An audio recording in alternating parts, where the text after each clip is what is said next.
Brother Don, why don't you come on up here and share a little bit about what's going on with you. Don Reeves. You got notes? I do. Oh, my goodness. Okay. I'm in trouble now. If you've got more notes than I do, okay. Don, tell us about where you work. I think most everybody knows Brother Don here.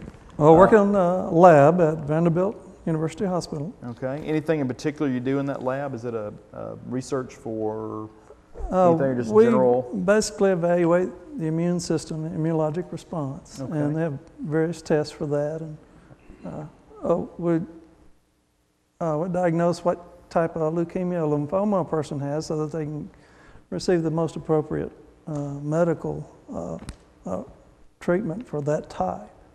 Have you been doing that for a while? 18 years. Wow. Okay. I bet you've seen some changes. Yes, indeed. In equipment and all kinds of things, but that's great.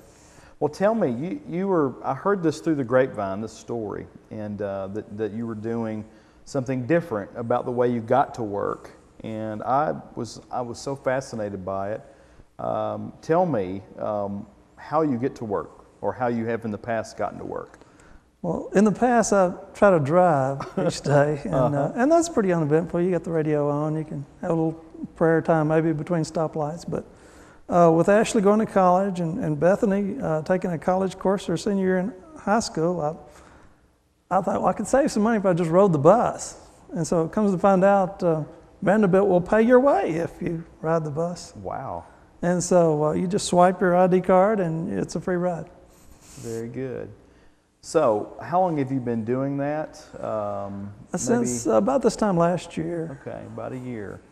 So you write it in and you write it back out.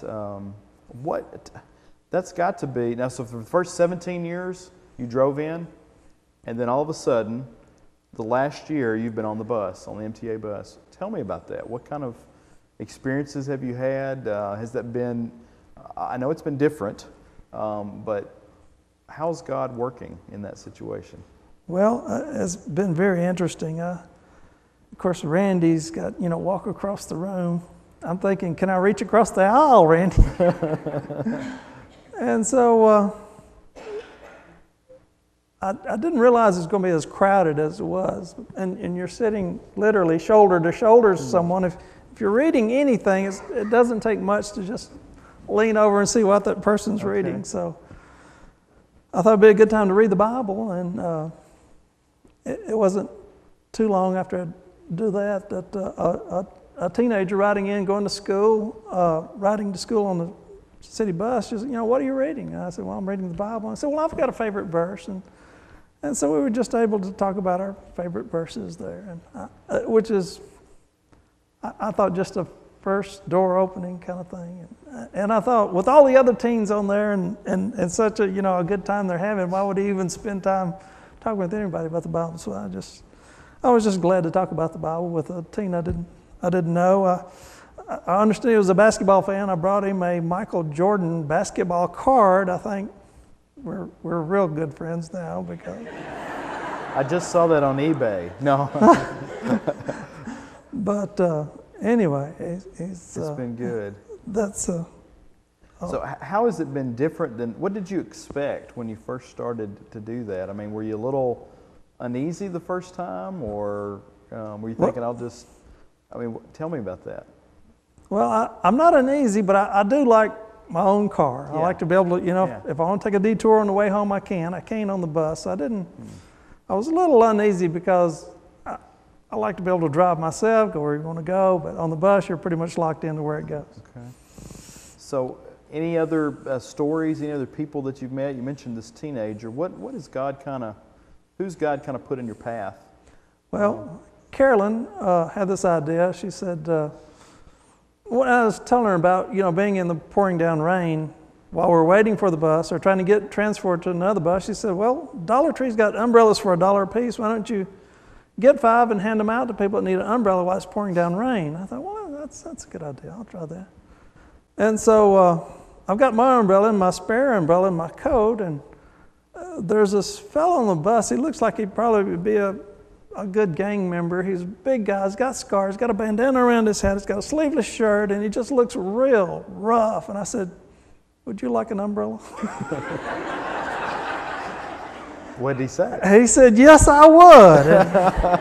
And I gave him the umbrella. He got off the bus. He went to his job. I didn't see him about a week later, but in his hand, he's got the umbrella. He brings it back. Oh, wow. And I said, well, you can have it. He said, no, I appreciate getting the bar. I'm kind of new here in Nashville. I'm from California, but the reason I'm here is my mother has this dementia, and I'm here to take care of her.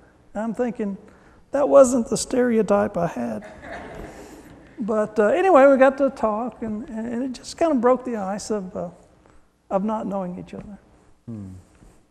So how has God changed your view of people, maybe, while you've been, you know, I heard Daniel and Shannon talk about these kids and the changes that they went through in the relationships. And I would think going to the same place, the same route, you'd see a lot of the same people, perhaps, but how has God changed your view of people? I think I would have been a little nervous getting on the bus for the first time. And I wasn't nervous, but I didn't understand that the rule on the unspoken rule on the bus is don't talk. Ride in silence. Kind of the elevator thing, right? Yes. Okay. And Randy, you can't go across the room unless you talk. And so to hear anybody talk on the bus, everybody kind of listens in because nobody else is talking. That culture was new to me. Most of the friends I have, you know, that I go to church with or I work with, but to reach out to people that I really didn't know with the basic goal of talking about Jesus was, I wasn't fearful, it was just new to me. It's new. So what have you learned by doing this?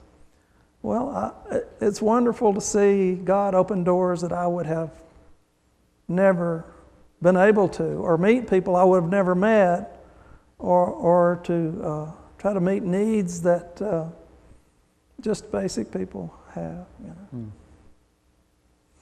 Anything else you'd like to add? Well, you want some bus riding friends? That'd be great. But I was waiting for the bus at 4th and Broad there, and there was like this big lady. I mean, she must have been over 300 pounds, and she was crying, and she was begging for money. And usually if men are begging for money, I don't give them a simple. Ladies kind of, okay, maybe I shouldn't give her any money, but she was talking to it looked like maybe a couple from out of town that were tourists down at Tootsie's or something. Okay. And they weren't giving her anything, and I had $1, and I tapped her on the shoulder, and I said, here, you can have $1. She says, oh, bless you. And she reached out for a hug. And I'm thinking, I could get crushed in this situation. But I did hug her, and I said, Jesus loves you. And she just kind of wept and said, yes, he does. And it was neat just to remind people that, you know, Jesus loves us, and he's there for us. And we all kind of lose focus of that sometimes. Sounds like you've had some great adventures, that God's been doing some great things, bringing people across your path that wouldn't have been in your room, so to speak, but he's brought you on that adventure, and you've saved some college tuition money for the girls, but God's also used you, so that's great. That's great. Thank you, brother, for sharing with us. Good stuff.